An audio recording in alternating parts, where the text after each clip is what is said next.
Ang bakal na emperador. Kabanata 161, ang pagdating ng Anghel Isa. Ding! Ding! Ding!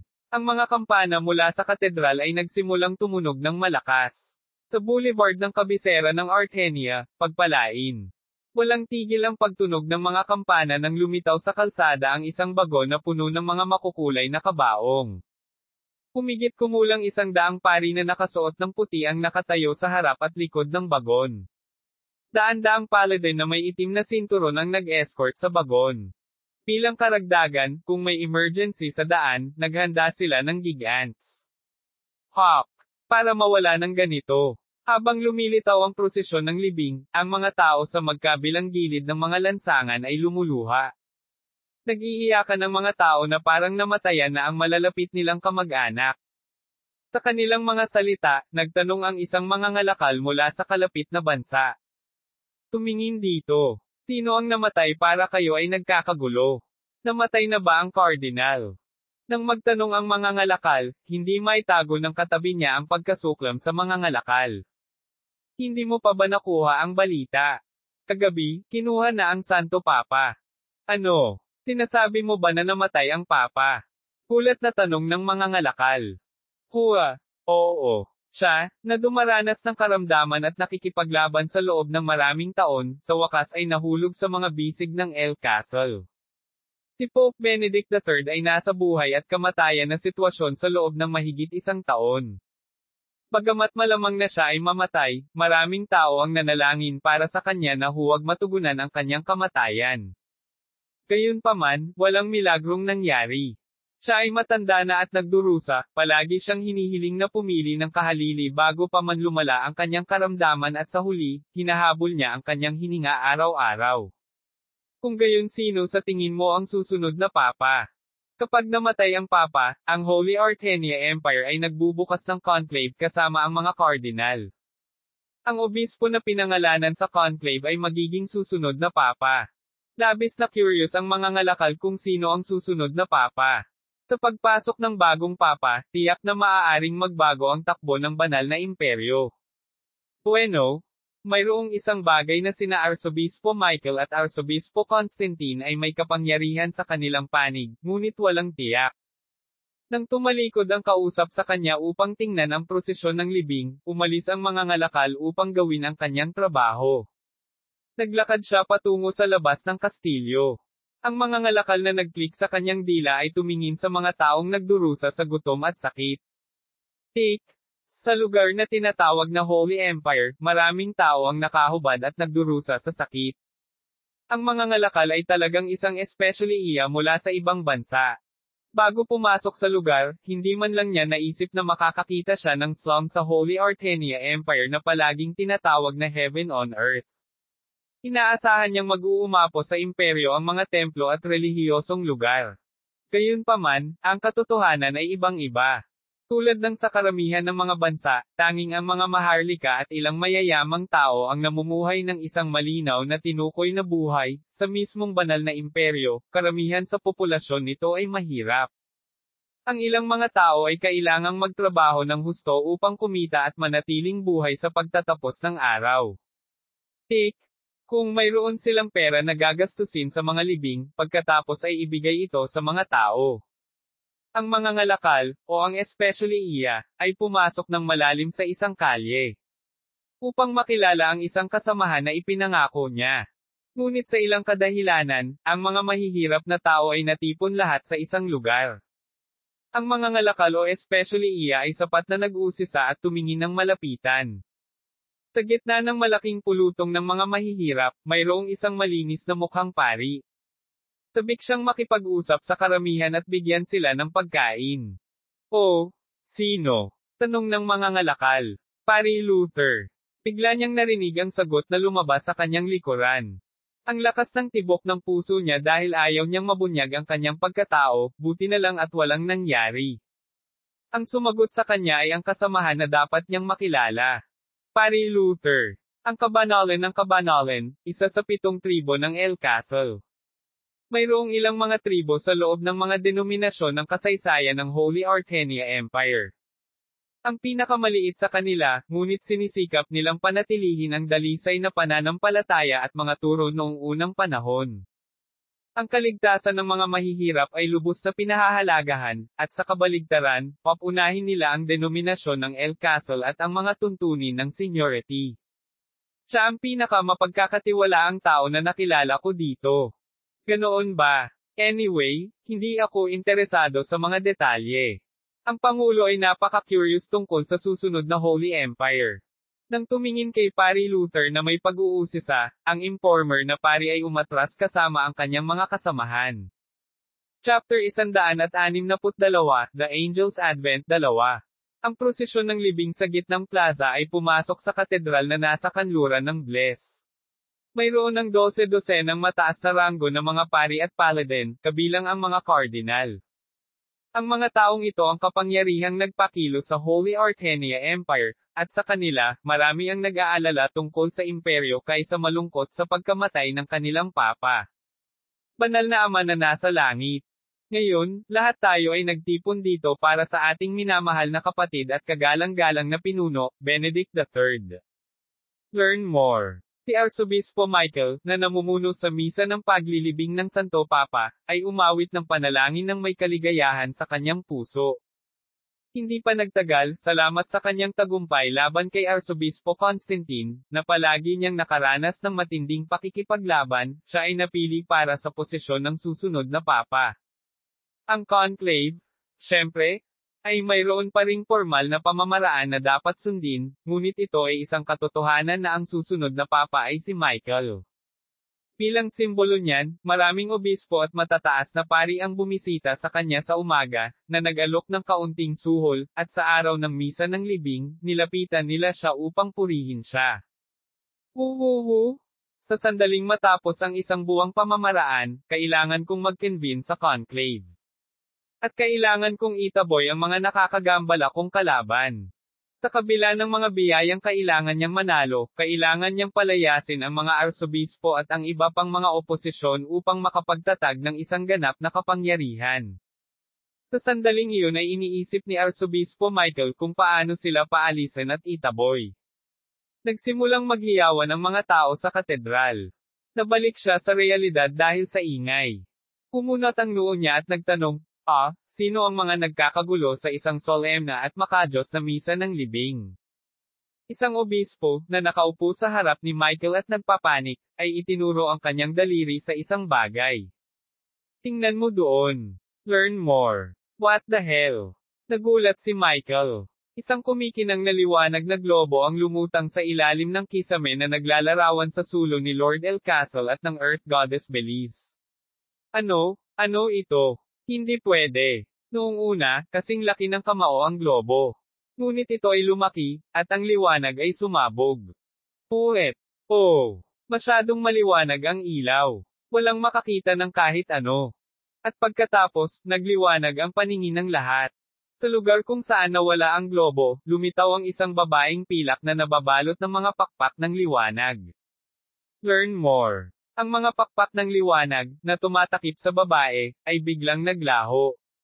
Mula sa babaeng nakapikit, isang kahanga-hanga ngunit sagradong enerhiya ang dumaloy mula sa kanyang katawan. Nagulat ang mga batang pari at paladin sa kanyang hitsura. Ay, isang anghel. Siguradong isa siyang anghel. Ito ay isang anghel. Habang dahan-daang bumababa ang babae, nagsimulang lumuhod ang mga batang pari at paladin. Kabilang sa kanila ang iilan na lumuluha habang iniisip siya bilang isang pagpapala mula sa Diyos. Palibhasay na tangay sa kapaligiran, sumuko pa nga ang ilang mataas na pari at yumoko. Dahil sa biglaang kaguluhan, hindi na itago ng arsobispo ang kanyang pagkagulat at pagkalito. Ano ito? Isang anghel. Talaga bang anghel siya? Pilit man niyang itanggi, nakumbinsi siya matapos makita ang dalisay at sagradong enerhiya na dumadaloy mula sa babae. Ang enerhiyang inilalabas niya ay tila hindi maihahambing sa mga banal na kapangyarihang taglay ng mga mataas na saserdote. Learn more. Ngunit sa nakalipas na 300 taon, hindi man lang ipinasa ng Diyos ang trust sa ating denominasyon. Pero biglang may anghel na bumisita sa kanila ngayon. Siya ay lumitaw ngayon na ang susunod na papa ay malapit ng italaga. Marahas na umiling si Michael. Hindi ito maaaring mangyari. Hindi ito maaaring mangyari. Sa orihinal, ang papa ay hinirang ng God's Trust, at hindi ng conclave sa El Castle denomination. Ngunit dahil hindi dumating ang tiwala ng Diyos, napalitan ito ng conclave. Nakaramdam ng pananakot sa posibleng pagkakataong mawala sa kanyang posisyon, lihim na tinawag ni Michael ang kanyang mga bantay at iniutos na arestuhin ang anghel. Pero ibang tao ang unang nag-react. Oo, nagpadala ang Panginoon ng anghel para maging bagong papa. Isang biglaang sigaw ang narinig sa katedral. Ang may-ari ng boses ay ang karibal ni Michael, si Constantine, na lumalaban kay Michael mula nang siya ay matalo. Hindi lang ang mga batang pari, kundi ang mga senior priest din ay tila nagulat sa kanyang mga sinabi. Nagpadala si El Castle ng isang anghel bilang bagong papa. Ngunit maaari bang isang anghel ang pumalit sa isang papa? Walang hindi magagawa. Sa orihinal, ang ating ninuno sa denominasyon, si Remail, ay isang anghel din. Oo pero, sa isang sandali, ang buong opinyon ng publiko ay dumaloy sa direksyon na ang anghel ay dapat na susunod na papa. Si Michael, na nagsimulang tumibok ang puso, ay nagsimulang tumanggi. Ano ito, Arsobispo Constantine? Paano ka nakakasigurado na isa siyang anghel? Ang Panginoon ay nagpadala sa atin ng isang bagong papa. Paano mo nasasabi ang mga salitang iyon? Sinusubukan mo bang sabihin na hindi ka maniniwala sa isang kabanalan na nagmumula sa kalooban ng Panginoon? Sa pagtanggi ni Constantine, nag-alinlangan sandali si Michael at sumagot, I surely feel it. Ngunit, lahat ba ng may banal na kapangyarihan ay matatawag na mga anghel? Bueno, kung gayon paanong ang isang babae ay lilito sa paligid ng katedral kung hindi siya isang anghel? At saka, hindi mo ba nakikita na ang kanyang mga pakpak ay gawa sa liwanag? Siya ay dapat na isang anghel na ipinadala ni El Castle upang buhayin ang ating denominasyon. Si Constantine ay nagsasalita sa isang matatag na tinig, na itinuro ang babaeng nakaupo sa sahig. Nakikita mo yun. Iyan ay patunay na ang babaeng iyon ay kalooban ng Diyos. Laking gulat ni Michael at ng lahat sa kanilang nakita. Ang mga bulaklak ay nagsimulang mamukadkad sa paligid ng babae, ang trigo at barley ay lumago ng sagana. At kung saan lumitaw ang mga halaman, ang mga paro-paro at mga ibon ay umaaligid sa kanyang tagiliran. Naalala ng ilang pari, na nakakita ng eksenang iyon, ang unang talata ng denominasyon. Sa malamig at tahimik na lupain, ang inang Diyosa ay sumibol ng isang higanteng puno sa bato. Namumulaklak sila sa marmol na sahig. Kaya ito ay, ang himala ay mapagpasyahan. Habang nagiging matatag ang kanyang mga salita, agad na lumapit si Constantine sa babae at lumuhad sa kanyang harapan. Anghel, mangyaring maging aming bagong papa at pamunuan ang denominasyong ito at ang imperyong ito. Sa puntong ito, kailangan niyang tumugon o magsabi ng paghahayag. Nakita ng mga mata ni Constantine na unti-unting nagigising ang babae. Nakatitig sa mukha ni Constantine, ngumiti ang babae. Sino ka lolo? At sino ako? Nagtatakang tumingin ulit si Constantine sa babae. Pagkatapos ay napansin niya ang mga bagay na hindi niya napansin noon. Ang kanyang mga mata ay hindi puno ng karunungan. Para siyang tulala. Parang inosenteng bata na may matingkad na ngiti ang nakaplaster sa kanyang mga labi. Hehe. Malaki ang bahay na ito, at marami ring tao, she said. Pagtingin niya sa mga lalaki, bigla siyang napuruhan. Hinawakan niya ang damit ni Constantine at sumigaw, Lolo, nagugutom na ako. Bigyan mo ako ng pagkain. Tahan na, yan. Sa ilang sandali, nakaramdam ng hiya ang solemna at makajos na punerarya. Ang himala ng pagdating ay nagsimulang yumanig sa banal na imperyo ng hindi inaasahan. Chapter 163, The Angel's Advent 3. Ang hari ng Diablo na si Simon. Mandirigma Recon. Dalawa sa pinakamalakas na tao sa kasaysayan ng sangkatauhan. Palagi silang binabanggit sa mga alamat at alamat. Marahil, sila ang pinakamalakas na tao. Si Arson, na nagmulat sa lakas ng mga tagapag-alaga, ay lumipad sa langit na ikinabot ang kanyang mga balikat. Erenes. Yung isa. Araw. Ako ay mag-isa. Kaya ikaw. Pinamahalaan, ngunit ito. Oras na. Iyong. Lumiko. Ilang buwan na ang nakalilipas, inatake ni Arsene ang Magic Tower ng Darkmoon, ngunit siya ay sinaktan ng High Elf Erenes. Bagamat nabugbog ang kanyang laman, hindi niya mapapatawad si Erenes sa pakikialam at pag-aaksaya ng kanyang mahalagang oras para makabawi. Kung alam lang ni Arsene ang tinutuluyan niya, doon na siya agad nagpunta. Sa kasamaang palad, hindi alam ni Arsene kung nasaan siya. Naisip niya si Darkmoon.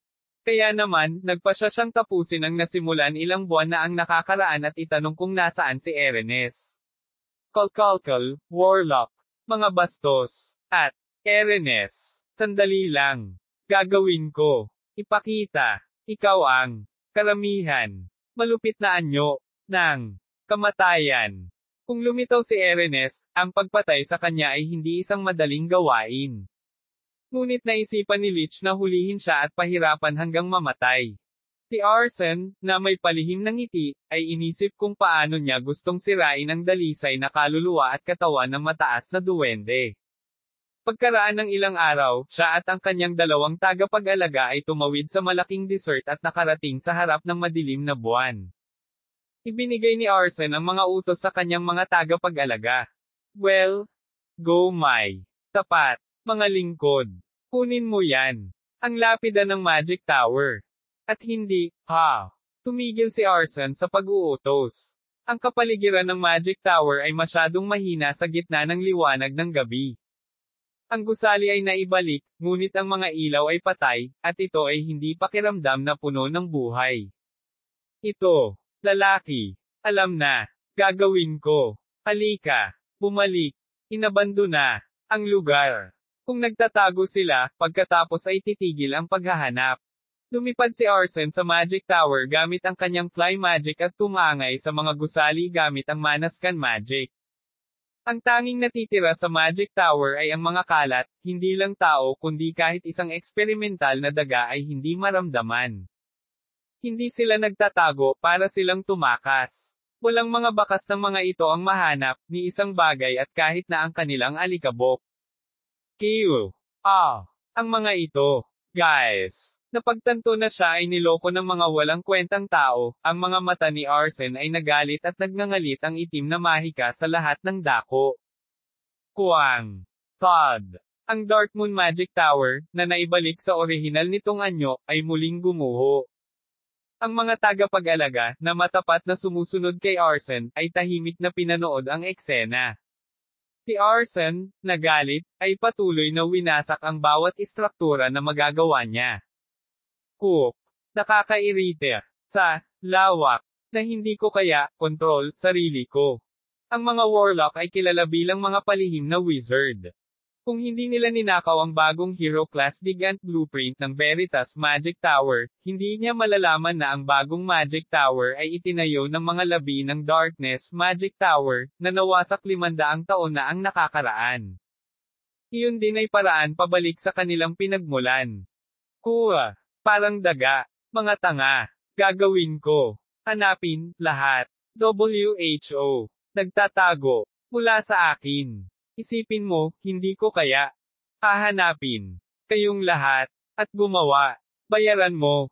Maaaring tumagal ng ilang sandali upang mahanap ang mga ito, ngunit sa puti at madilim na mahika na natutunan ni Arsene, ito ay magiging posible. At nasa kamay niya ang Veritas Magic Tower. Kung magagamit niya ang lahat ng Magic Tower sa kontinente, tiyak na mahahanap niya ang mga tauhan ni Darkmoon. Ang tanging bagay na bumabagabag sa kanya ay ang kanyang init ng ulo. Gayunpaman, nagpa siya si Arsene na kunin ang kanyang galit at gamitin ito para sa paghihiganti at parusang ibibigay niya sa kanila. Pilit niyang pinipigilan ang kanyang galit, inisip niya kung saan sila makakatakas. Malamang na nagpunta sila sa isang lugar upang humiga. Marahil ay nagpunta sila sa isang rehiyon kung saan mahina ang lakas ng denominasyon ng El Castle. Habang sinusuri ni Arsene ang ilan sa mga site ng kontinente, ang mga kristal sa kanyang mga kamay ay nag-vibrate, na nagpapahiwatig na ang magic communication ay pinoproseso. Ano, ito ba? Pagkatapos na tahakin ang ibang landas para sa kanyang paglalakbay, si Albert na ang nagsisikap na makipag-usap. Matapos umalis sa disyerto at bumalik sa Veritas Magic Tower, tinawag siya ni Albert na may kinakabahan na boses. Isang malaking bagay ang nangyari, ninuno. Kanina lang, inakusahan ng 4 na Magic Tower ng nangungunang 10 Magic Tower ang Veritas Magic Tower ng pag-aaral ng Dark Magic. Ano, ginawa? Ikaw. Sabihin. Nagulat si Arsen. Wala pang 5 lalaki, kasama si Arsen, na nag-aaral ng Dark Magic sa Veritas Magic Tower. Sinong mag-aakala na ang mga pinuno ng Veritas Magic Tower ay nag-aaral ng Dark Magic? At ang masama pa ay ang mga nakadiscover sa kanila ay iba pang Magic Tower. Gayunpaman, wala siyang gaanong oras para isipin ito. Napaka-urgent ng sitwasyon. Ang Magic Federation ay mabilis na gumagalaw. Handa silang magpadala kaagad ng pangkat ng pagsisiyasat. Paano ako dapat tumugon? Gaano man kahusay ang ginagawa ng Veritas Magic Tower, ang gayong pagkilos ay magiging isang malaking dagok sa kanilang mga nagawa. Sa pinakamasamang sitwasyon, ang Magic Tower ay masisira. Kung ang mga nag-akusa ay 1 o 2 sa 10 Magic Tower, maaari nilang ihinto ang prosesyon ng investigasyon. Gayunpaman, kasing dami ng 4 ang nag-akusa sa kanila, na nangangahulugan na nagpasya silang sirain ang Veritas Magic Tower. Ang insidente ay resulta ng kumalat na tsismis at ang ebidensya na sinabi ni Johas sa 10 Magic Towers bago niya inilipat ang kanyang base. Ang 4 na Magic Towers, na hindi nagustuhan ang Veritas Magic Tower, ay gustong samantalahin ang pagkakataon at manalo. Cool. Ang mga lalaking ito. Will. Kailangan, mamatay. Gagawin ko. Harapin ang. Sila. Sa personal. Ikaw. Huwag kang mag-alala. Magaling ako. Sa pag-crack. Pababa ng mga bahay. Kasama ng aking. Mga binti. Ano ang balak mong gawin? Tanong ni Albert. Nag-aapoy sa galit at kabaliwan ang kanyang mga mata na nakatingin sa kristal ng komunikasyon. Cool. Yung mga tao, nagtatanong, para sa kanilang kamatayan. Pagkatapos, ako dapat maging pagbibigay sa kanila, kamatayan. Nagpasya si Arsen na ipakita sa mundo ang kapangyarihang ginamit niya sa pamamagitan ng pananatili sa mga anino sa nakalipas na 500 taon. Ang pagbagsak ng 4 na Magic Towers ang magiging senyales. Pagtingin sa timog kung saan naruroon ang 10 Magic Towers, sumibol ang apoy ng pagsasabuatan sa kanyang mahigpit na mga mata. Chapter 164, The Angel's Advent 4. Lemulen, isang komersyal na lungsod sa timog ng kaharian ng Castria. Nagkaroon ng headquarter para sa Rockid Magic Tower, isa sa 10 Magic Tower ng kontinente. Ang 300 taong gulang na Rockid Magic Tower ay isang institute na may sariling tradisyon at kasaysayan, kahit na hindi ito nakapasok sa nangungunang 5 Magic Tower ng kontinente. Ang kamakailang ginawang night class na Gigant Raptor, ay tinamaan ng internasyonal na pagbubunyi. Bilang karagdagan, ang mga produksyon sa workshop ay unti-unting tumaas, nagre-recruit ng mga wizard at inhinyero, naghahanda para sa isang tumalon sa isang mas mataas na posisyon sa nangungunang 10 Magic Tower. Isang buwan na ang nakalipas, isang lihim ng Veritas Magic Tower ang naihatid sa kanila. Ang di umano'y chismis ay naihatid sa isang lihim na paraan at naglalaman ng isang nakakagulat na kwento. Ang ilang contextual na ebidensya ay nakapaloob kasama ang pahayag na ang mga pinuno ng Veritas Magic Tower ay lihim na nag-aaral ng Dark Magic. Sa meeting room na matatagpuan sa pinakamalalim na bahagi ng Rockid Magic Tower. Ang Meister ng Magic Tower, ang mga matatanda at ang iba pang pangunahing pinuno ay nagtipon upang pag-usapan ito. Hindi magandang bagay ang nangyari. Isang elder na may bilog na mukha ang nakatanggap ng sagot mula sa isa pang elder. Ito ay hindi isang bagay na hindi mapapaumanhinan. Ang pag-aaral ng Dark Magic ay parang isang uri ng continental achievement. Ngunit, hindi ito ibang tao? Ang mga pinuno ng Veritas Magic Tower, na dapat na nagpapakita ng kanilang sarili bilang mahusay na mga halimbawa, ay lihim na natututo ng Dark Magic, ito ay isang bagay na kailangang alipinin. Pero wala bang conclusive evidence, right? Iyon ang dahilan kung bakit ang koponan ng pagsisiyasat ay ipapadala sa lalong madaling panahon. Sa matatalim na tugon ng matanda, nagtanong ang chubby na matanda. At kung hindi pa rin nila ito mahanap, tiyak na hindi mananatiling tahimik ang Veritas Magic Tower. So what if hindi sila tumahimik? Pupunta ba sila sa isang digmaan laban sa atin? Sino ang nagsabi tungkol sa isang digmaan? Maaari nilang pakilusan ang ating mga network, o putulin ang ating kapital para sa Magic Tower o i-pressure tayo. Habang pabalik-balik ang mga pahayag nilang dalawang beses na kinatok ni Meister na nakaupo sa gitna ng mesa. Tumahimik kayong dalawa. Matapos tumahimik ang dalawa, tumingin si Meister sa chubby na matanda at sinabing, "Naiintindihan ko ang mga alalahanin ni Kuya Jerian. Ngunit ang dice ay naihagis na. At kahit na hindi natutunan ng mga pinuno ng Veritas Magic Tower ang Dark Magic, magiging malaking dagok pa rin ito sa kanila. Dahil ang kontinente ay ibinalik sa paligid ng 500 taon na ang nakalilipas ng Devil King na si Saemon, ang mga nakatalagang interes ng mga warlock na bumubuo sa Demon Legion ay lumalim sa kontinente. Kung usap-usapan na may natuto ng dark magic mula sa kung saan, ang mundo ng mahika, ang mundo ng pagkadyos at relihiyon, ang mga matataas na maharlika ng mga bansa ay namunguna lahat at hinuli o pinatay ang warlock. Ang parehong mga bagay ay nangyayari din sa kasalukuyang panahon. At kung may lumabas na chismis na ang Veritas Magic Tower ay nauugnay sa dark magic, hanggang sa lumabas ang katotohanan, ang Veritas Magic Tower ay malamang na magdusa ng husto.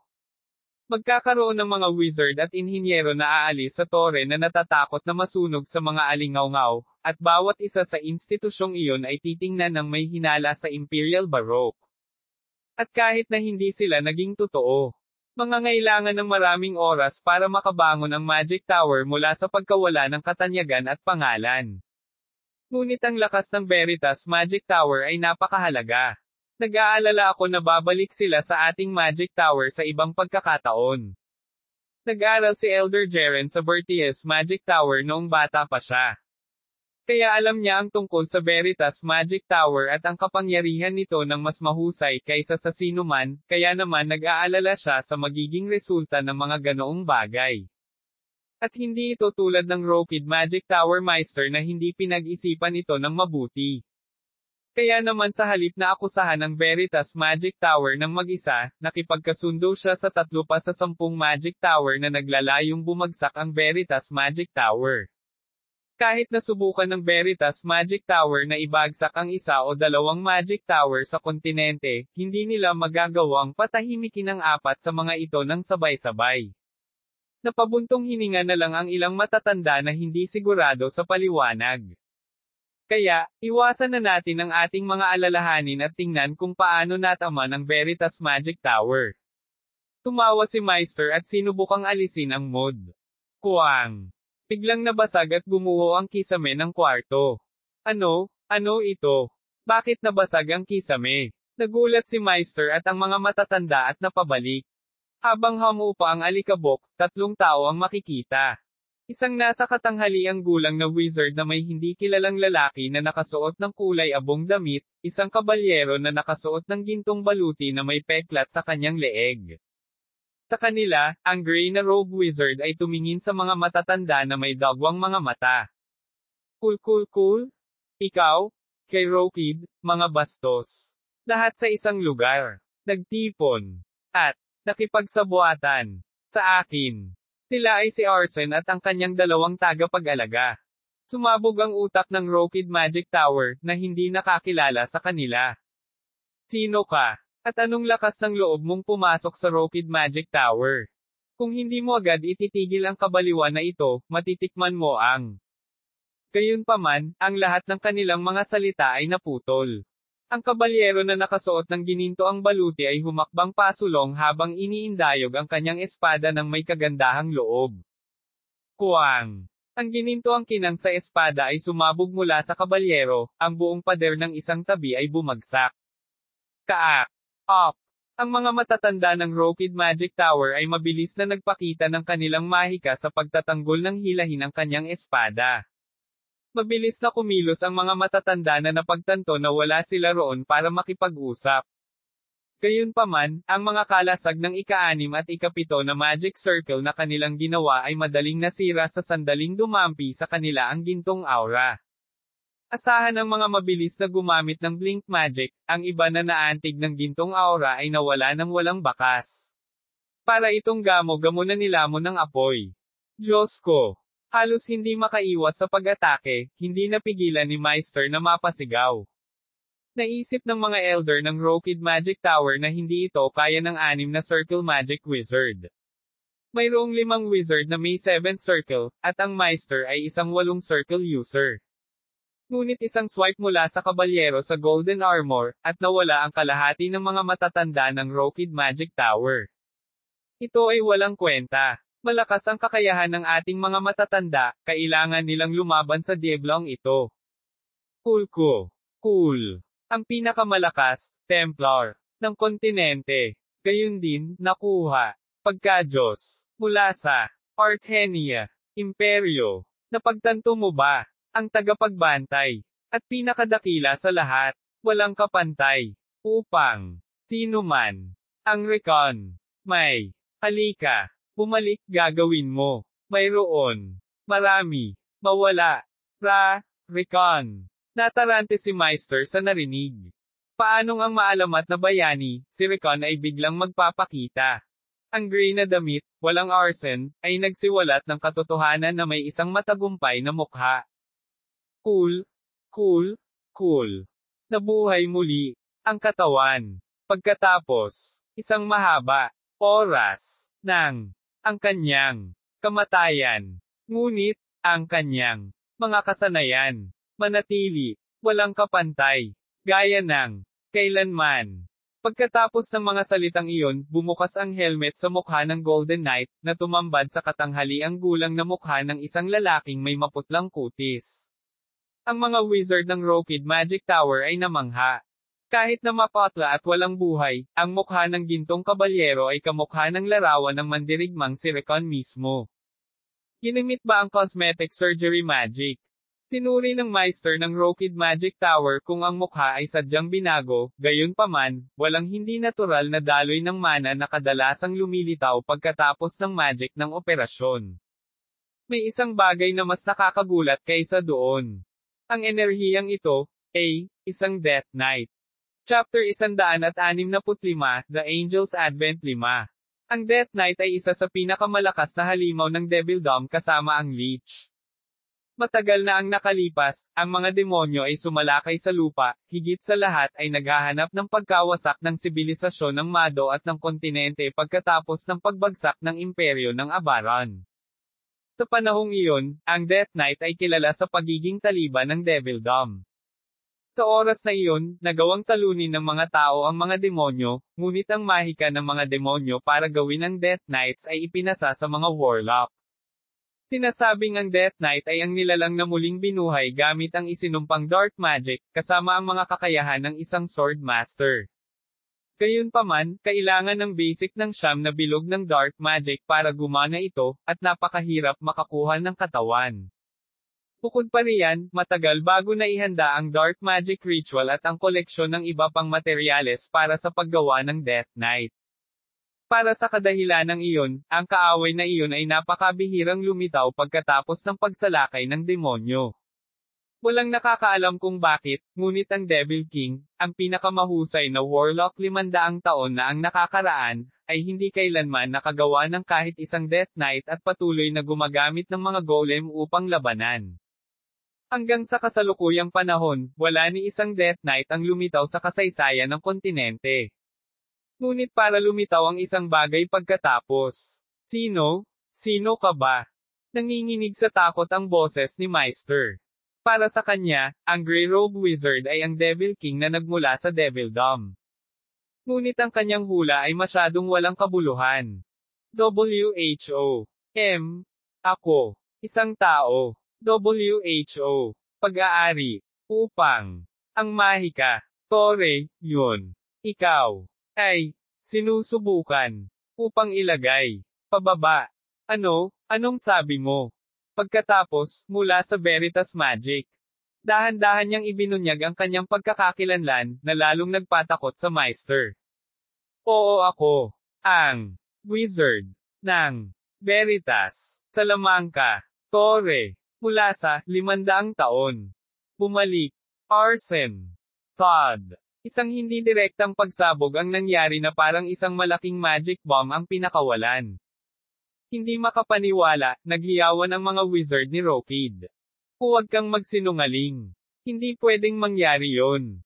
Si Arsene ang nagtatag ng magic engineering. Paano mo masasabi ang kanyang pangalan at dungisan ang kanyang kadakilaan? Kahit na sila ang mga karibal sa Veritas Magic Tower, iginagalang ng mga wizard ng Rockid ang gawain ni Arsene at ang kanyang digmaan laban sa Devil King na si Simon, na naglalagay ng pundasyon para sa magic engineering. Ito ay pareho sa karamihan ng mga wizard sa kontinente, kung kaya't walang naniwala sa Grey Robe Wizard. Iba si Elder Jerian. Tapos, ayon sa mga chismis na narinig ko noong nag-aaral ako sa Veritas Magic, Archmage Arsene.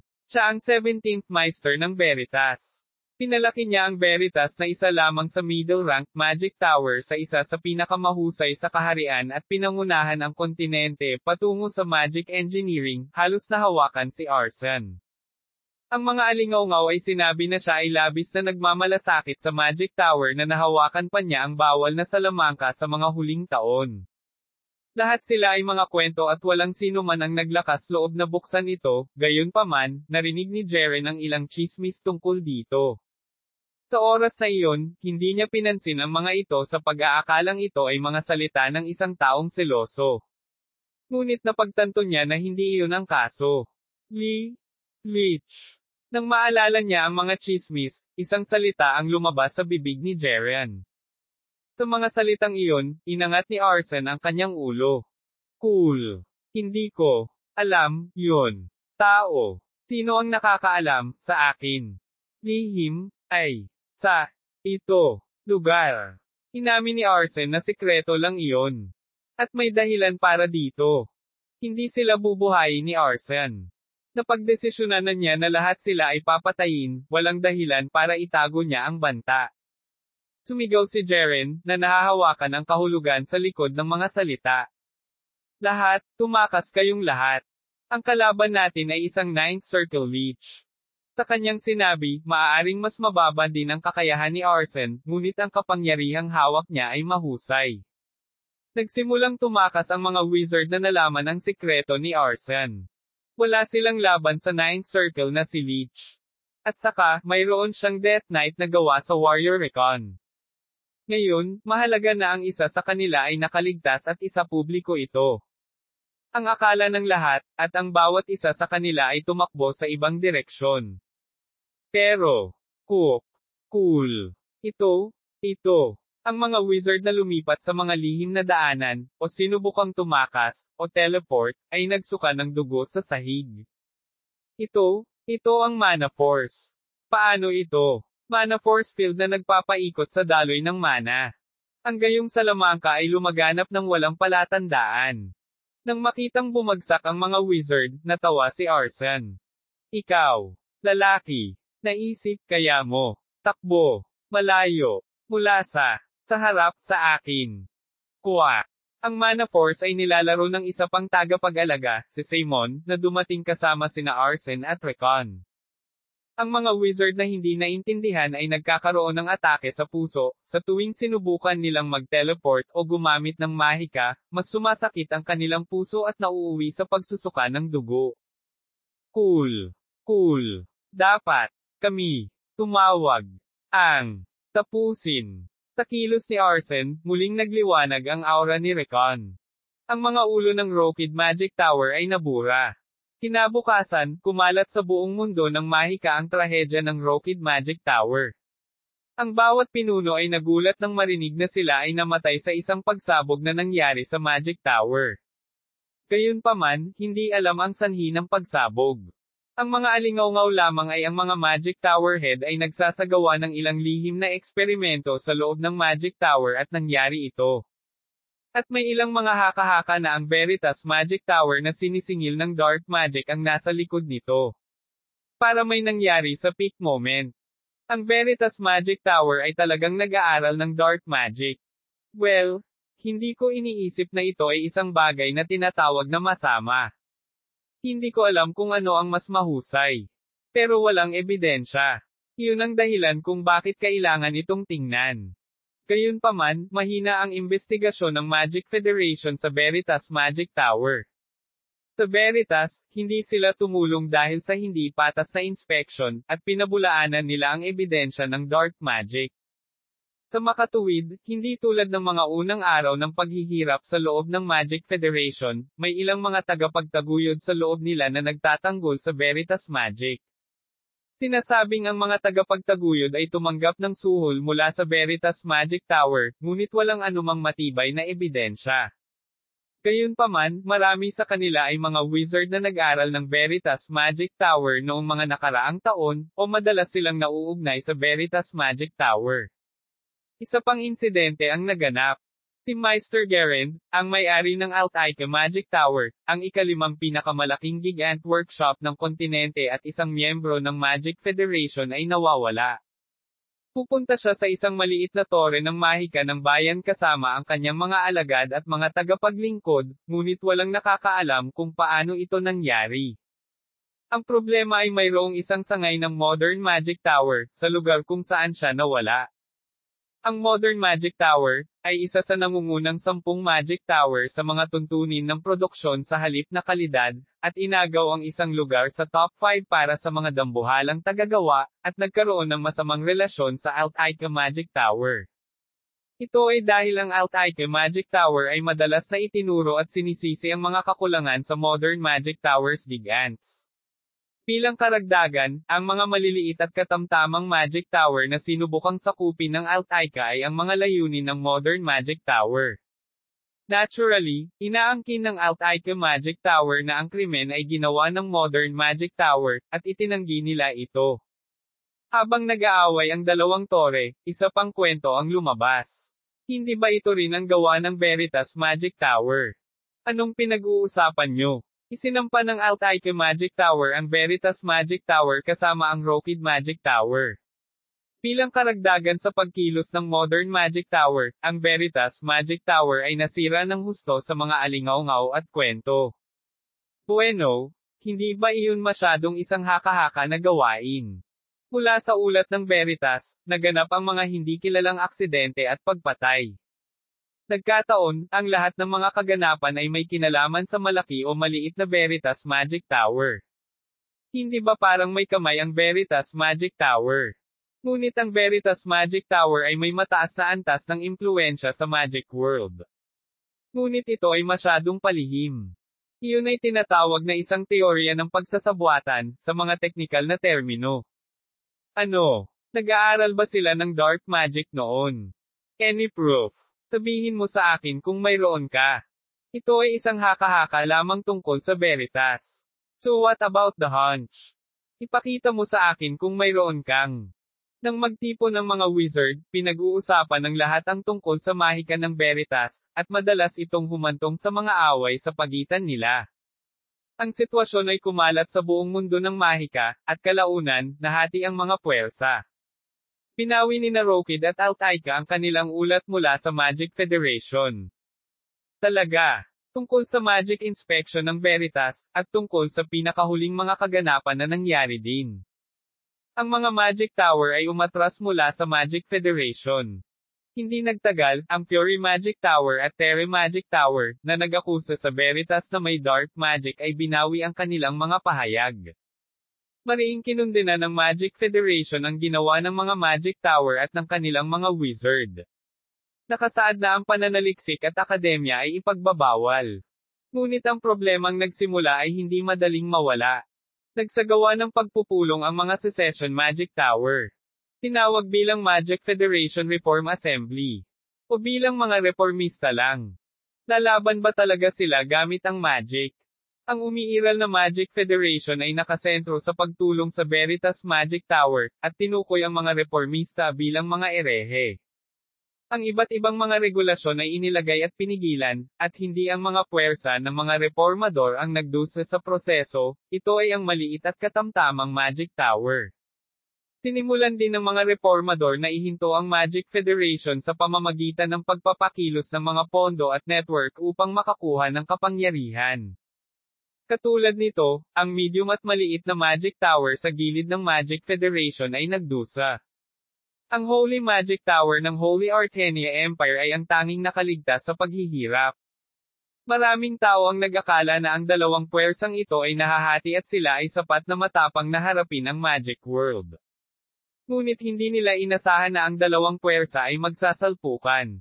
Hindi tulad ng makakapal ang ulo na relihiyosong pag-uugali, ang mga wizard ay may makatwiran at computational na mga pag-iisip. Dahil alam nilang hindi makikinabang sa isa't isa ang head-on collision, nagpasya silang ayusin ang mga bagay-bagay sa paglipas ng panahon. Kabanata 166, ang puot ni Lucas Kapitulo 1. Umiiyak. Sa mabangis na tunog ng hangin na gumagalaw sa isang tahimik na lugar, isang tiyak na lilang liwanag ang kumikislap mula sa hilagang bahagi patungo sa timog sa kalangitan. Sa loob lamang ng maikling panahon, narating ng liwanag ang Recon Estates at dumapo sa hardin ng lungsod ng Lamer. Kuwang. Ano iyon? Isang meteor. Gulat na gulat sa lumikha ng tunog, ang mga kabalyero at mersenaryo ay nagmamadaling pumunta sa lugar kung saan nanggaling ang tunog. Habang papunta sila sa panunood, nagulat sila nang makita ang isang binata na naglalakad palabas ng bunganga. Look, Panginoong Luke, hindi ko gets. Bakit nandito si Lord Luke? Ang binata na nakasuot ng uniforme ng militar, na punit-punit dahil sa bilis ng kanyang paglalakbay sa hangin, ay si Marquis Luke de Recon, ang Panginoon ng teritoryo ng Recon. Nang bigla siyang lumitaw mula sa Torlot Fortress, na nasa hilaga ng imperyo, nagulat ang lahat. Gayunpaman, si Victor, ang pinuno ng Kirillovko, ay kalmado. Naisip lang niya, dumating na siya. Kinausap niya si Luke na lumapit sa kanya, I guess you heard it. Saan? Hinahanap siya ng Dark Elf kung nasaan siya. Sinabi ni Erenes na tiyak na nasa isang lugar siya sa kontinente. Nasaan na ba ang Moldite na High Elf na iyon? Isang ligaw at nakakagulat na sigaw ang lumabas sa bibig ni Luke. Ang lilang aura, na nasa paligid niya, ay umaalingaw-ngaw sa paligid na parang apoy ng impyerno. Nagulat sa galit na tugon ni Luke, lahat ng mga kabalyero sa eksena ay namutla at natakot. Ang ilan ay natakot hanggang sa sumigaw ang isa sa kanila. Baka nabasa nila ang kanilang pantalon. Alam kong may mangyayaring ganito, pero napabuntong hininga si Luke matapos mapagtantong sobrang galit na siya sa inaasahan niya. Sa totoo lang, kung kaya niya, itinanong niya sana kung nasaan si Reyna sa pamamagitan ng pagtatangkang kalugan ng High Elf. Naiintindihan, gagabayan kita. Pakiusap sumunod po kayo sa akin. Sinundan ni Luke si Victor sa mansyon na tinutuluyan ni Erenes. Samantala, ipinakalat ng mga tagapaglingkod ang balita tungkol sa pagdating ni Lucas. Dumating na ang Panginoon. Pero nasa military service siya. Nagbakasyon ba siya? Hindi ko alam ang tungkol doon, ngunit maaari siyang akusahan ng pag-alis. Bakit siya biglang dumating? Dahil ba sa hindi nahanap si Prinsesa Reyna? Narinig ng sangay ng Argo sa Lamer ang balita at mabilis na bumalik sa kanilang mga upuan. Kung tinalikuran ni Luke ang kanyang tungkulin, kung gayon ang pagpapalam nito sa pamilya ng Imperial ay hindi makakabuti sa kanila. Nabalitaan ni Luke ang tungkol sa pagkawala ni Reyna 3 araw na ang nakakaraan. Gayunpaman, ang pinagmulan nito ay si Erenes. Hiniling niya sa kanyang estudyanteng si Erwin na ipadala ang impormasyon sa pamamagitan ng mahiwagang komunikasyon. Sa sandaling marinig ni Luke ang nakakabagabag na balita, sinimulan niya ang kanyang paglalakbay patungo kay Lamer. 3 araw at gabi na walang makain at walang tulog, ginamit niya ang bawat isang onsa ng enerhiya na mayroon siya upang maabot ang kanyang destinasyon sa lalong madaling panahon. Dahil kailangan niyang malaman kung bakit nangyari ang ganoong bagay at kung ligtas ba si Reyna. Kuwang. Erenes. Nang makarating si Luke sa mansyon na tinutuluyan ni Erenes ay sinigaw niya ang pinto. Nagulat sa kanyang ginawa, hinarang siya ng maitim na duwende ngunit sa hindi nakikitang enerhiya na nasa paligid niya, lahat sila ay natangay. Mangyaring huminahon, ipapaliwanag ko kung ano ang nangyari. Kaya, inihagis ni Locke si Erwin na pilit na pinapakalma. Lumapit siya sa kama at hinawakan ang kwelyo ni Erenes. Matagal nang hindi nagkita. Mapait nang ngumiti si Erenes sa galit na si Locke. Nakilala niya agad ang pagkakakilanlan ni Locke. Ang katawan ay pag-aari ng isang binata, ngunit ang kaluluwa ay ang kanyang matandang kasama. Ang tagal nating hindi nagkita. Anong ginagawa mo? Anong ginawa mo sa kanya? Kasama si Erwin na nalaglag sa lupa, si Victor ay nanunood sa pag-uusap ng dalawa. Yung unspoken tone nila at yung ugali nila, parang matagal na silang magkakilala. Siguro siya talaga ang reincarnation ni Simon.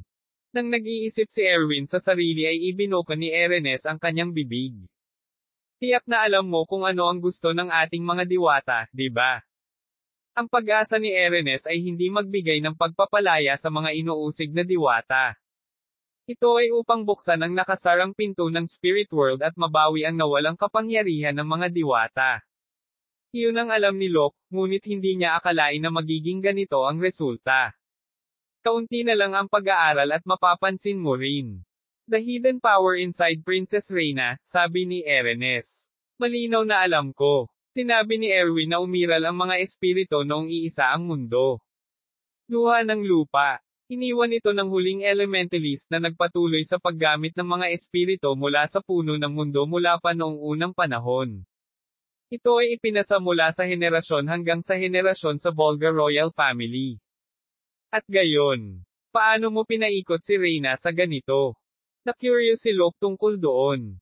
Natakot din siya noong una, ngunit ginawa niya ito para sa taong kanyang minamahal, at naunawaan niya ang kagustuhan ng mga diwata. Ginawa niya ito para sa akin. Tanong ni Locke, ang huling digmaan sa pagitan ng Baroque at ng Volga Republic. Habang nasa harap na linya, walang impormasyon ang maaaring malaman, kaya hiniling ni Reina sa mga diwata na magbahagi ng impormasyon tungkol sa larangan ng digmaan kapalit ng pagtulong sa kanila. At napagkasunduan nilang gamitin ang luha ng lupa upang buksan ang pinto sa mundo ng espiritu. Si Locke, na narinig ang buong kwento mula kay Erenes, ay tumingin kay Erenes na may katawa-tawang ekspresyon. Dahil lang doon, tinanggap niya para lang malaman kung buhay ako o patay na. Maaaring parang walang kwente ito para sa iyo, ngunit hindi iyon ang kaso para sa taong naghihintay na makita ka. At saka, kung ang taong iyon ay may espesyal na posisyon sa kanyang puso. Alam ko. Pero, naikuyom ni Locke ang kanyang mga kamao kay Erenes. Hindi nagtagal ay napuno ng luha ang kanyang mga mata, na hindi nagtagal ay bumaba sa kanyang mukha. Erenes, dapat alam mo ito. Kung kanino ako nagpasya na labanan ng mundo, ang mga hayop na naninirahan dito. Noong nakaraan, si Simon ay nagdulot ng digmaan upang lumikha ng isang mundo kung saan ang lahat ng mga tao ay tretuhin ng makatao. Ngunit mayroon siyang mas pangunahing dahilan. Ito ay para sa kanyang pinakamamahal na si Katerina na nawasak ng Veritas Magic Tower at ng pamilyang Baroque. At ang gawa niyang iyon ay nabigo 500 taon na ang nakalilipas dahil sa paipong lalaking iyon, si Recon. Gayunpaman, dahil sa kanyang inapo, muli siyang nagkaroon ng pagkakataong makilala si Reina, na kahawig ni Katerina. Si Reina, ang pagkakatawang tao ni Katerina, ay hindi mawawala, at nais niyang gumawa ng isang mundo kung saan ang mga tao ay mabubuhay ng pantay-pantay. Pero ganito ang nangyari. Hindi niya maintindihan kung bakit ang kanyang kasamahan, na umunawa at sumuporta sa kanya 500 taon na ang nakalilipas, ang gagawa nito. Kabanata 167, ang puot ni Lucas Kapitulo 2. Paanong hindi ko malalaman ang puso mo? Ngunit huwag masyadong pesimista. Buhay pa si Prinsesa Reina. Buhay siyang bumalik sa lupa. Sa sinabi ni Erenes, kumislap ang mga mata ni Locke na tanda ng buhay. Yung mga salita, sigurado ka dyan ha. Kung magsinungaling ka sa akin, ipapabagsak ko ang mga diwata kasama mo. At, kailan ba ako nagkamali sa iyo? Hindi ito sinagot ni Locke. Ang matalinong tao ng mga diwata, si Erenes, ay palaging nagsasalita ng mga salita na iniisip ang tungkol sa hinaharap. Ang kanyang mga salita ay hindi natutupad ng mabilis, kaya hindi sila makapaniwala. Ngunit ang kanyang mga salita ay walang kasinungalingan, at lahat ng kanyang mga hula ay nagkatotoo. Kung nakinig lang si Simon sa babala niya tungkol sa paglayo sa night na may gintong aura, baka hindi siya natalo ni Recon. Ngunit siya na lang ang natitirang lakas sa akin, nasaan ang cool. Matsur. Biglang umubo ng itim na dugo si Erenes, kinabahan si Erwin at tumakbo papunta sa kanya. Pero ang mas nabigla ay si Locke. Narinig nga niya ang balita na masama ang kalusugan ni Erenes, ngunit hindi niya alam na ganito na pala ito kaseryoso. Sa pagtingin sa kalagayan ni Erenes, napagtanto niyang hindi ito sakit dahil sa pagtanda. Ang kanyang mga baga at iba pang mahahalagang bahagi ng katawan ay dinurog sa hindi na gumagaling na estado at tila tinamaan ng dark magic. Anong nangyari? Sino ang gumawa nito sa iyo? Kung maririnig mo ang aking mga salita, magugulat ka rin at magagalit. Si Erenes, na may mapait na ngiti, ay nagpatuloy sa pagsasalita sa kanyang walang lakas na boses. Arsene, ang gumawa sa akin na ganito ay si Arsene. Arsene. You mean? Sinubukang magsalita ni Locke. Oo, ang tanging Arsene na kilala mo. Buhay pa ba ang lalaking iyon? Sa sinabi ni Erenes, hindi maiwasan ni Locke ang mabigla at magalit. Nanginginig ang mga kamao niya sa galit. Parang anumang oras ay sisubog ang aura sa kanyang katawan. Ang mga salita ni Erenes ang tanging nakatatak sa kanyang tainga, at halos hindi niya mapigilan ang sarili. Lubos siyang nabulag sa kasakiman at pinasama ang kanyang sarili. Ngayon siya ay hindi buhay o patay, sabi ni Erenes. Si Locke, na may malaking kaalaman sa dark magic, ay naunawaan ang gustong sabihin ni Erenes. Ang patuloy na kapangyarihan na taglay ng isang lich sa isang walang kamatayang katawan ay sapat na malakas upang labanan ang mga demonyo. Gayunpaman, kahit na may malakas na kapangyarihan, ang mga warlock ay tumanggi na ibenta ang kanilang mga kaluluwa upang maging isang lich. Kapag naging lich, mawawalan sila ng anumang pagkakataon na magkaroon ng normal na buhay at magdurusa ng walang hanggan dahil sa isang kakila-kilabot na sumpa. Ano sa lupa ang ginawa ng lalaking Arsene na iyon para maging isang lich? Ang pangit na palusot, pero hindi ko naman hihilingin kay Prinsesa Reina kung hindi ako nabugbog niya. Kabisado na niya ang dark at white magic, at halos imposibleng maalis siya sa swordsmanship o general magic. Ang epidemya ng Magi ay banal na kapangyarihan. Ngunit sa kasalukuyang panahon, walang sino man sa kontinente ng Rhodesia ang may sapat na lakas para harapin si Arsene ng direkta. Ang Papa ng Holy Artenia Empire ay hindi kayang madaig siya. Iyon ang dahilan kung bakit determinado si Erenes na ang tanging paraan upang labanan ang isang lich ay ang paggamit ng elemental na kapangyarihan, at para makuha ang lakas na iyon, kailangan niyang mabuksan ang pinto sa spirit world. Cool. Cockle. Alam mo naman na hindi ako takot sa kamatayan. Kung sino man ang susunod sa akin at tutuperin ang kagustuhan ng mga diwata, masaya akong mamatay. Ngunit natatakot ako na ang mga nilalang na gumugulo sa kaharian ng buhay at kamatayan ay magiging sanhi ng pagwawakas ng mundong ito. Kung ang kapangyarihan ni Arsene bilang isang lich ay patuloy na lumakas, ang kontinente, o Middle Earth, ay masisira. Pagdating ng panahong iyon, hindi na makayanan ng mga diwata o ng mga tao ang kanilang pagbagsak. Kinuha ni Erenes ang isang sanga sa kanyang manggas at ibinigay kay Locke. Pakiusap, talunin mo si Arsene. Susundan at tutulungan ka ng lahat ng diwata. Hindi mo na kailangang sabihin pa, tiniyak ni Locke sa kanya. Muli na namang naghiganti si Locke. Napatingin siya kay Erenes na kalmado ang mukha. Hanggang noon, pinilit niyang subukan at mabuhay ng kaunti, ngunit ngayon ay naabot na niya ang kanyang limitasyon.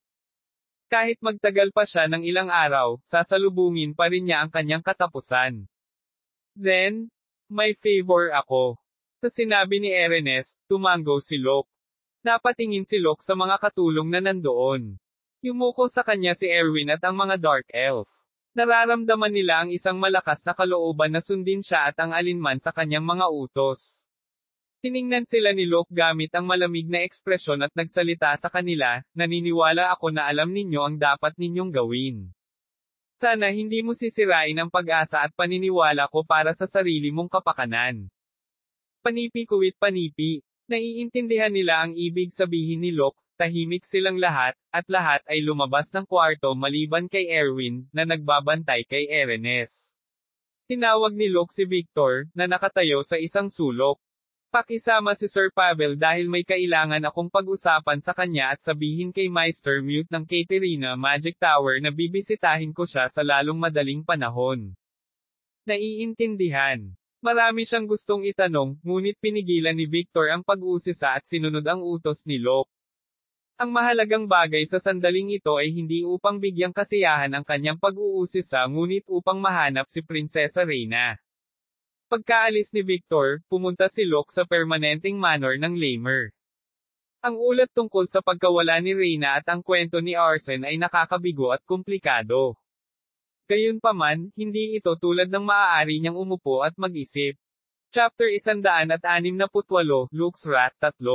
Sa silid ng opisina ng manor, nakipagkita si Locke kay Pavel at nag-utos para sa isang lugar para sa isang bagong nayon malapit sa lungsod ng Lamer.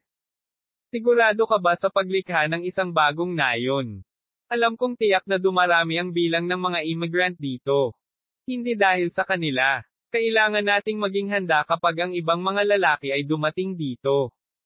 Ang mga diwata ba ang tinutukoy mo? Naunawaan ni Pavel ang sinabi ni Locke habang kausap niya si Victor ilang sandali pa. Eksakto. Makakatulong ito sa ating mga estate sa maraming paraan. Para matulungan si Locke, kailangang maraming engkanto sa kanyang panig. At walang balak si Locke na manatili lang sila sa tabi niya. Kukunin niya ang bawat isa sa kanila, ang mahusay na panday at mandirigmang dwarf, ang mga mahiwagang engkanto at ang mabilis at payat na mga duwende. Siyempre iyon ay isang bagay na dapat isaalang-alang, ngunit nagdududa ako. Lahat sila ay nasa republikano, at nililigaw nila ang prinsesa at nawala siya, hindi ba? Hindi alam ni Ravel at Victor at ng iba pang Volga attendants ng Reyna na binuksan ni Reyna ang pinto sa spirit world. Kung alam nila, tiyak na sasalungat ang mga matatandang katulong, kaya nagpa siya si Reyna na huwag magsalita ng anuman sa kanila. Kamakailan lamang, labis na nalungkot si Pavel tungkol sa pagkawala ni Reyna, ngunit mas naiinis siya sa mga diwata. Para bang hindi sapat para sa mga diwata na pumanig sa panig ng revolusyon ng Volga at Samire sa bansa, ngunit ngayon ay ginawa nilang hindi alam ang kinaroroonan ng natitirang royal family ng Volga. Hindi lahat ng diwata ay republikano. At lahat sila ay nakipag-ugnayan sa kilusan para lamang mabuhay. Sinubukan ni Locke na mga tuwiran sa kanya. Gayunpaman, una sa lahat, kinuha nila ang responsibilidad para sa kanilang mga aksyon at nangakong susundin ako. Lumabas na ang lahat ng mga diwata at hinahanap ang kinaroroonan ng prinsesa, bago pa man nakapasok si Locke sa mansyon. At alam din ni Locke na hindi ito tungkol sa pag-angkin nila ng responsibilidad. Bagamat sila ay nabigo minsan, ang mga diwata ay hindi nawala ng pag-asa na buksan ang pinto sa spirit world. Hindi pa rin nasisiyahan si Pavel. Naiintindihan ko ang nararamdaman ng puso mo. Ako rin ay nakakaramdam ng labis na pagkabigo tungkol dito, ngunit, sa palagay ko ay hindi natin makakamit ang gusto natin sa pamamagitan ng pagbubukod at pagkamuhi sa kanila. Q. Oo. Siguradong tama iyon. Pumayag naman si Pavel. Anyway, para malaman ang prinsesa, kailangan nila ng kapangyarihan ng mga duwende, na napakahusay ng kaalaman sa buong kontinente, at partikular na ang Volga intelligence na tumatakbo sa paligid ng mga duwende. Anyway, naniniwala ako sa iyo, Sir Pavel. Iiwan ko ang Kirillov ko, at ang usapin ng mga diwata sa iyong mga kamay, kasama ang lungsod ng Lamer, sabi ni Locke. Babalik ka ba sa Torlot Fortress? Nang makatayo si Locke sa kanyang kinauupuan, nagtanong si Pavel. Hindi ako babalik kaagad, kailangan kong dumaan kay Caterina. Kinailangan niyang pag-usapan ang tungkol sa gigant na nakuha niya noong nakaraang digmaan. Gustong iwan sila ni Locke dahil dumating siya sa estates. Ito ay mas mahusay na panatilihin ang mga ito sa ilang normal na espasyo kaysa sa isang subspace sa kanyang pulse areas. Siyempre, para manatili sila doon, kailangang sabihin ni Locke sa Mute ang tungkol sa pinagmulan ng gigant at ang subspace na bracelet na isinusuot niya, ngunit hindi niya kailangang mag-alala habang iniisip niya kung ano ang kanyang sasabihin. Then may request ako sa'yo.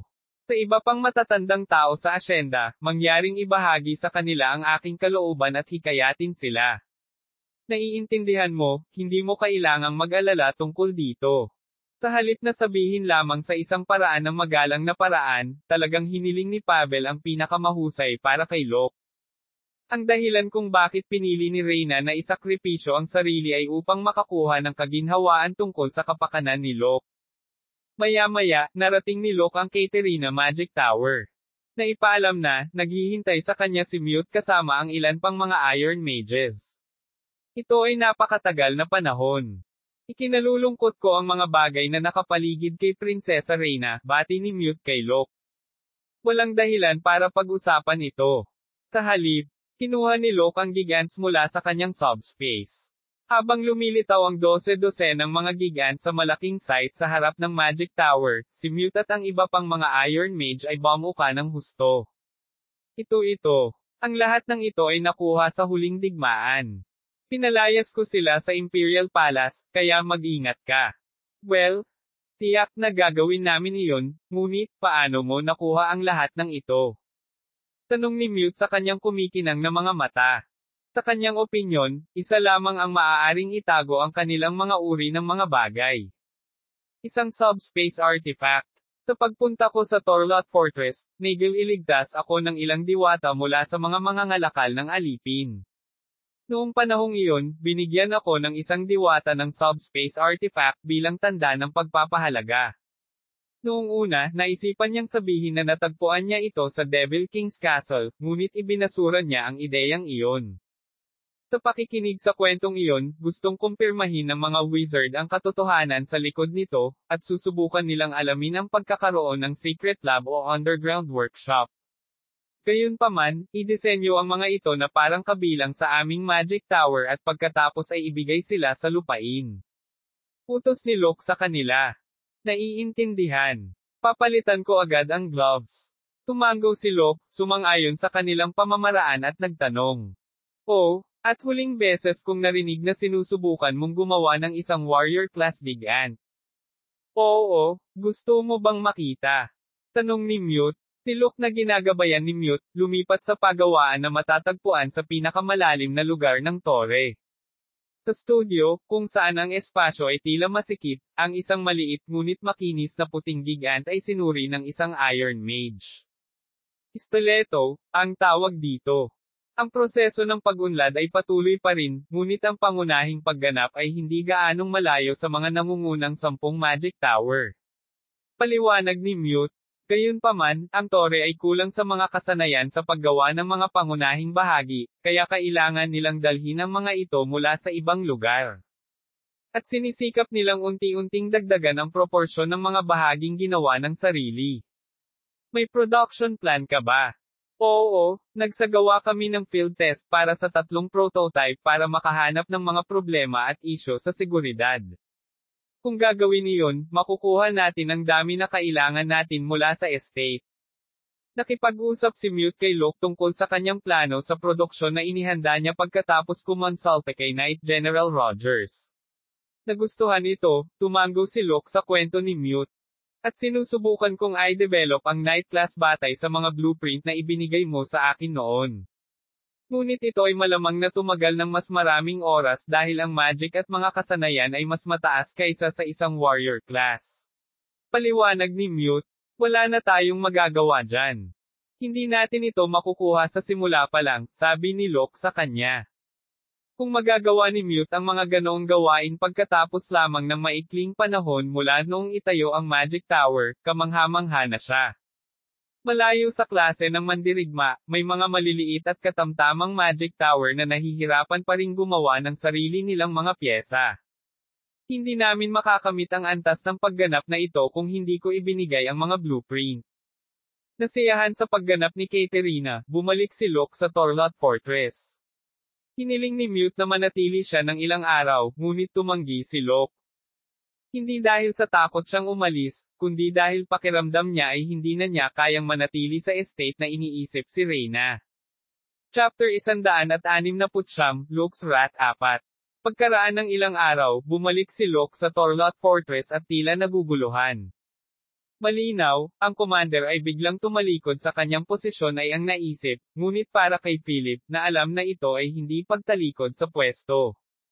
Alam niyang nagpunta si Locke para magpatrolya sa malapit na lugar. Anong nangyari? Tanong ni Locke. Malalaman mo pagdating mo sa opisina. Sa sinabi ni Philip, dumiretso si Locke sa kanyang opisina.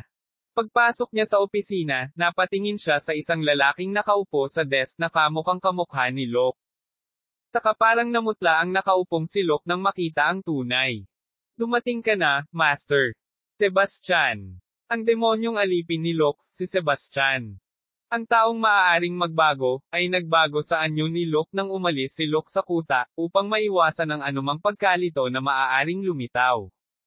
Sa puso kong puno ng katapatan para sa aking Panginoon. Tumigil ka, maganda ang ginawa mo. Hihilingin ko sa iyo ang iyong tulong sa nalalapit na hinaharap. Sa kabutihang palad, napangiti si Locke sa pag-iisip na naging kapaki-pakinabang si Sebastian at bumalik sa upuan. May kakaiba bang nangyari noong wala ako?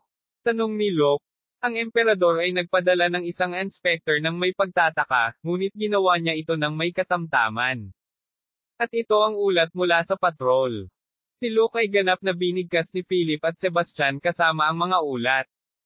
Nang matapos niyang iulat ang lahat, tinanong ni Philip si Locke. Pero, saan ka napunta bigla? Hindi na ako nagulat nang nawala ang Panginoon ng walang salita. Nawawala si Princess Reyna, sagot ni Locke. Sorry, nawawala si Prinsesa Reyna. Sa sagot ni Locke, natarante si Philip. Hindi ko maintindihan, ano ang ibig mong sabihin? Sinabi sa kanya ni Locke ang tungkol kay Reyna at ang pangako nito sa mga diwata. Nang marinig iyon, napaawang ang bibig ni Philip. Oh my God! Lahat ng nangyari. Pakiramdam ko sa subog na ang puso ko. Masakit din ang puso ko, pero sa mga diwata lang ang paniniwala ko sa ngayon. Kung nabigo ang mga diwata na mahanap si Locke, kung gayon ay hindi naisip ni Locke na manatiling tahimik. Kahit na sinadya nitong makipagdigma sa kanila, ang sinumang gumanap sa pagpapawala kay Reyna ay papatayin. Dapat nilang tiyakin na mahanap siya para hindi ko gamitin ang aking mga kamay. Nang si Locke ay nagngangalit ang kanyang mga ngipin, ang kanyang dugong galit ay nagpaluhod kay Sebastian. Master, hayaan mo akong mabuhay. Mamamatay ako nang walang hininga. Nang makita ni Locke ang maputlang mukha niya, pumikit na lang siya at bumitaw. Si Sebastian, na nag-akala na gagawa siya ng ilang dahilan para sa pag-eavesdropping doon, ay nakiusap na sabihin niya kay Belfair ang tungkol sa pagbabalik ni Locke, kaya siya ay naging pusa at tumakas. At lumabas si Philip na nagsasabing kailangan niyang bantayan ang mga kabalyero. Ang pagiging mag-isa ay nakakagambala kay Locke, na umupo upang magnilay. Sa sandaling iyon, nagsimulang tumunog ang ball ang kristal sa kanyang kamay. Locke, nakumpirma na ito ay mula kay Meister Johas ng Darkmoon at sinagot ang kanyang tawag. Bakit ka napatawag? May mali sa Magic Tower, kailangan namin ng tulong mo Zeitgeist. Dahil ba ito sa pagkagambala ng Magic World? Nakinig si Locke sa balita ng Magic World nang bumalik siya mula sa Lamer. Matapos akusahan ng ilang Magic Tower ang Veritas Magic Tower ng pag-aaral ng Dark Magic sa Magic Federation, naganap ang mga insidente ng hindi kilalang dahilan. Nang maglaon, sinisi ng Magic Federation, ang mga Magic Tower ay umalis sa Federation at lumikha ng isang bagong organisasyon na tinatawag na Reformers. Naging sanhi iyon ng pagyanig ng mundo ng mahika, ang madilim na buwan ay nagkaproblema. Sa tuwing sesubog ang isang aksidente na kinasasangkutan ng isang warlock, mayroong pagkahumaling sa mga warlock. Hindi, ito ay iba. Hindi, ang problema ay kung ano ang naidulot namin. Pansamantala, nag-usap ng kaunti si Johas tungkol sa pag-atake ni Arsene, na ikinakalat ang mga lihim ng Magic Tower ng Veritas, at sa wakas ay tungkol sa pag-alis sa kanyang tahanan, ang mismong Magic Tower na pinaghirapan nila sa takot na muling atakihin sila ni Arson. Tinanguan ni Locke ang kanyang ulo, sinusubukang tila okay lang na gawin ito. So, nakipag-ugnayan ka sa akin para humiling ng lugar kung saan ililipat ang iyong Magic Tower. Oo, ang Zeitgeist ay hindi ang inapo ng mandirigmang Recon. Imbes na mataranta, naisip ko na mas mabuting pumasok sa anino ng aking amo. Oo naman, madilim sa ilalim ng lampara. Kumbinsido si Locke sa sinabi ni Johas, ngunit sinabi niya na ang paglipat sa kanila sa Recon ay magiging mahirap. Ang mga retainer ng Manor ay sumasamba pa rin kay Recon na parang Diyos. Alam na ang mga Warlock ay pumasok, at napagtanto ang relasyon na ibinabahagi nila sa mga Warlock, ito ay malinaw kung ano ang magiging reaksyon ng Recon Estate. Ganoon ba? Tik? Hindi ko na mapigilan eh. Wala tayong choice kundi maghanap ng iba. Tahan na. May isang angkop na lugar. Nung parang may something si Locke, naging maasikaso si Johas. Mayroon akong ari-arian na ibinigay sa akin ng emperador. Ito ay tinutukoy bilang Jason Manor, at maaaring ito ay isang magandang lugar para sa iyo. Si Jason Manor ay isa sa mga lalawigan ng Empire. Bagamat hindi maliit ang sukat, kakaunti ang mga naninirahan sa loob at labas ng kabundukan na napapaligiran ng mga masungit na bundok. Paminsan-minsan, may biro na nagsasabi na kung gagawin ang isang census, 7 halimaw, 2 mangangaso, at isang alipin na mangangaso at nomad ang magiging ulat. Bilang karagdagan, walang mga mapagkukunan upang matulungan ito, at ang lupa ay hindi sapat upang sakahan ito. Ibinigay ng emperador ang lupain kay Lucas, bilang tanda ng peking pasasalamat. Ito ay para sa pagkalkula, ang antas kung saan maaaring pamahalaan ng Recon kung ang teritoryo ay ipinamamahagi. Natanggap ni Locke ang ari-arian kinabukasan pagkatapos niyang matanggap ang hero class na gigant, Kratos. Napagtanto ang estado ng lupain, hinangaan niya sa pamamagitan lamang ng pagsasabing, ang inapo ni Caron de Baroque. Ngunit pagkatapos, nakita niya ito bilang isang magandang lugar upang itago ang kanyang mga puwersa. May isang kastilyo ng mga maharlika na nabangkarote matapos subukang bumuo ng mga minahan sa mahabang panahon. Kung maaayos ito, maaari itong gamitin bilang Magic Tower. Oh, talaga. Higit sa lahat, si Johas ay mahilig maprotektahan ni Locke. Sino ang makakaisip nito? Ang mga Warlock ay kukuha ng isang bagong piraso ng lupa na pag-aari ng inapo ng mandirigma na tumalo sa hari ng Diablo. Tiyak, kinailangan itong i-renovate ang Magic Tower, ngunit hindi naman ito mahirap na problema dahil hindi lang isang beses o 2 beses na kailangan nilang ilipat ang kanilang tahanan. By the way, tiningnan mo ba ang blueprint ng Hero Class Gigant na ibinigay ko? Oo, sinuri ng mga matatanda ang mga blueprint at tila medyo nagulat. Saan mo nakuha ang mga iyan? Noong unang ibigay ni Locke ang blueprint ng Hero Class Gigant, naisip ni Johas na maswerte lang siyang makuha ang mga ito mula sa isang black market. Gayunpaman, ang mga blueprint na dumating sa kanilang tore ay nasa ibang sukat, at naglalaman ang mga ito ng 3,500 fight, na may pinakamahusay na teknolohiya ng magic. Ang higit na kapansin-pansin ay ang gigant ng blueprint, ay ang Atlas, kapareho ng gigant na nakuha ni Dimitri noong huling pagsalakay ng imperyo. Ang Darkmoon ay bumuo ng isang bagong hero class na gigant sa kahilingan ng kanilang presidente na si Vladimir ngunit lubhang nahuhuli dahil sa limitadong mahika at teknolohiya na mayroon sila. Bilang karagdagan, sa pag-atake mula kay Arson, ang Darkmoon ay nawalan ng maraming mahuhusay na lalaki, kaya ang blueprint mula kay Locke ay parang isang pagpapala para sa kanila. Ang mga matatanda na nakatikim ng asensya ng groundbreaking magic engineering na kahit kailan ay hindi nila napanaginipan ay namangha. Kahit sa kasalukuyang sitwasyon nila ng pagkawala ng Magic Tower, pinagtatalunan nila na sila ang mamamahala sa pagpapaunlad ng gigant. Cook, yung isa, naslock ko yan sa isang Veritas Magic Tower branch. Sa paliwanag ni Locke, tila tuwang-tuwa si Johas. Hahaha. I'm really curious kung ano ang magiging ekspresyon nila kung malalaman nila iyon. Ilang sandali pa ay napag-usapan ng 2 lalaki na kagatin ang Magic Tower ng Veritas. Kailan ito matatapos? Gusto ni Luke na sumakay sa bagong gigant sa lalong madaling panahon. Bagamat mayroon siyang Kratos sa parehong antas, hindi ito maikukumpara sa mga tuntunin ng pagganap o pagkakumpleto. Ipapadala namin ito sa iyo kasing aga ng 1 buwan o sa loob ng hindi bababa sa 3 buwan. Sa tapos na disenyo, hindi ito magtatagal. Gayunpaman, ang paglipat ng Magic Tower ay tumagal ng oras, pagsubok at mga pagkakamali ay dapat mangyari sa paggawa ng isang bagong Bayani class. Mabuti. At gusto kong i-turn over mo ang klase ng Knight na ginagawa. Ang Gigant Troops ay nagpahayag sa kanilang manual na sila ay gagamit ng pinakadakilang kapangyarihan kapag sila ay may mga klase ng Knight at Warrior na kasama nila. Sumang-ayon din si Luke dito, ngunit ang problema ay hindi katulad ng klase ng Warrior, walang paraan upang makuha ang klase ng Knight. Noon, walang pera ang Recon Estates, at ngayon ay may pera na ngunit tinatanggihan ng mga maharlika ng Imperial ang kanilang kahilingan na nagsasabing naantala ang paggawa ng kontrata. Kaya, sinusubukan ni Luke na bumuo ng klase ng kabalyero sa Magic Tower ng Caterina. Ito ay isang klase ng kabalyero.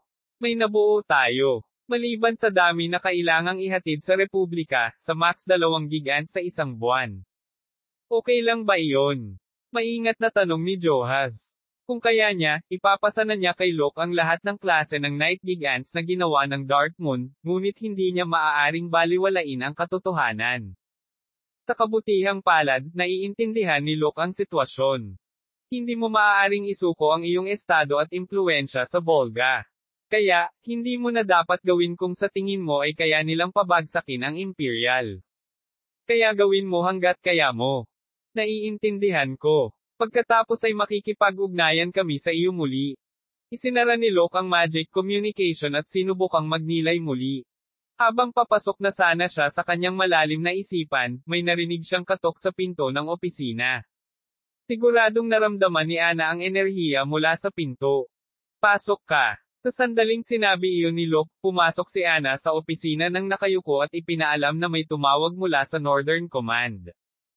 Hindi ba nila sinabi sa iyo kung tungkol saan ito? Tinanong ko pero, sinabi nila na ipapaalam nila sa iyo ng direkta. Sabi ni Ana. Ano ito? Sinusubukan ba nilang dalhin ako sa isang bagong lugar? Ang mga maharlika ng emperador, si Earl Omar, ay itinalaga sa bakanting posisyon ng tanggapan ng Northern Command mula noong digmaan sa Volga Republic. Sinabi ni Caper at ng kanyang mga tauhan na ang mga tagumpay ay dapat ibigay sa kanila at sa kanilang commander, ngunit alam ni Luke na hindi ito posible.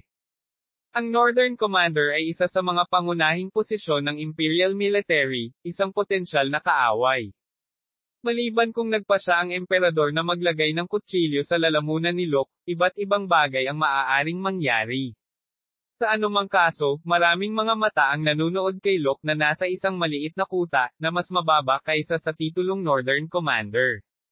Naisip ni Luke na malapit na siyang pumunta sa ibang lugar. Pakikinggan ko ang sasabihin nila. Naisip ni Luke na sasakay siya kasama si Philip sa lungsod ng Crom patungo sa tanggapan ng North Command.